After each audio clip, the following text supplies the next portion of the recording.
ભરૂચ જિલ્લાના મુલદ માંડવા Narmada bridge toll tax પર ગેરરીતિઓ ચાલતી હોવાના આક્ષેપ સાથે અંકલેશ્વર બી ડિવિઝન પોલીસ સ્ટેશનમાં લેખિત ફરિયાદ નોંધાવવામાં આવી છે।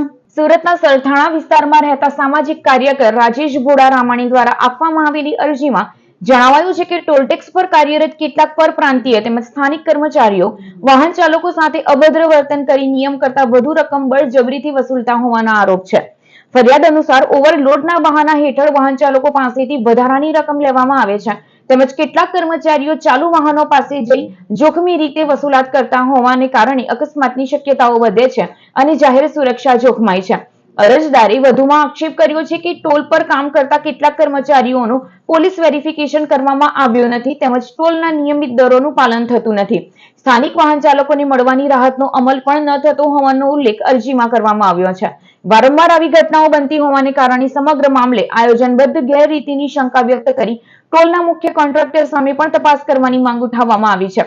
ફરિયાદમાં ટોલ કર્મચારીઓ અને કોન્ટ્રાક્ટર સામે તપાસ હાથ ધરવી, સીસીટીવી ફૂટેજની તપાસ કરવી, પોલીસ મોનિટરિંગ ગોઠવવો તેમજ નિયમ ભંગ સાબિત થાય તો નેશનલ હાઈવે ઓથોરિટી દ્વારા કોન્ટ્રાક્ટ રદ કરવાની ભલામણ કરવાની માંગ કરવામાં આવી છે। હાલ અંકલેશ્વર બી ડિવિઝન પોલીસ દ્વારા અરજી સ્વીકારી આગળની તપાસ હાથ ધરવામાં આવી હોવાનું જાણવા મળી રહ્યું છે। મુલદ માંડવા ટોલટેક્સ પર થયેલા આ ગંભીર આક્ષેપોને લઈ હવે પોલીસ તપાસમાં શું બહાર આવે છે તે જોવું રહ્યું। મારું નામ રાજેશભાઈ રામાણી છે। અમારા ભારે વાહનો તથા હળવા વાહનો અમારું કાયમ માંડવા જે ટોલટેક્સ છે ભરૂચ નર્મદાનો ત્યાંથી પસાર થવાનું હોય છે। ત્યારે ઘણીવાર એવું બને છે કે ત્યાંના કર્મચારીઓ જે ગુંડાઓના વેશમાં ત્યાં ઊભા હોય છે તે મરજી મુજબનો ટોલટેક્સ વસૂલે છે તેમજ ઓવરલોડના નાણાં વસૂલવામાં આવે છે અને ત્યારબાદ કોઈપણ પ્રકારની કાટા પરચી કે કોઈપણ પ્રકારની નાણાં ભર્યાની રસીદ આપવામાં આવતી નથી।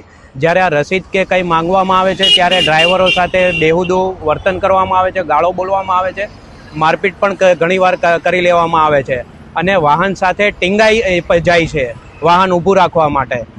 તો આવા કિસ્સામાં જ્યારે કોઈ દુર્ઘટના ઘટશે, જાનહાનિ થશે તો આનું જવાબદાર કોણ?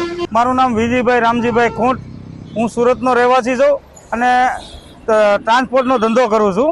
આપણે માંડવા ટોલ ટેક્સ છે જે ભરૂચ નર્મદા બ્રિજ ઉપર, ત્યાંથી અમારા વાહનો પ્રસાર થાય છે ટ્રકો, એમાં આ લોકો બિનજરૂરી પૈસા માંગે છે અને અમુક એમના જે મળતિયા હોય એમના કોઈ ટ્રકના, એના કોઈ ભારે વાહનના કે કોઈ ટોલ ટેક્સના પૈસા લેવામાં નથી આવતા। ફક્ત ને ફક્ત જે અજાણ્યા વ્યક્તિઓ છે એમની પાસે જ લેવામાં આવે છે, બાકી બધાને છોડી દેવામાં આવે છે। અને આ ટોલ ટેક્સ ઉપર ઓવરલોડ નો દંડ વસૂલવામાં એક જ ટોલ ટેક્સ ઉપર આવે છે, બાકી ગુજરાતમાં કોઈ ટોલ ટેક્સ ઉપર આવો દંડ વસૂલવામાં નથી આવતો। બીજા નંબરમાં કે ત્યાં ડ્રાઈવરો હારે ગુંડાગર્દી કરે છે, માલિકો ફોન કરે તો એમની હારે બી ગુંડાગર્દી કરે છે અને કે તમારે જ્યાં જે વસ્તુ કરવી એ કરજો, અમારે અહીંયા આ જ રીતે પૈસા લેવામાં આવશે।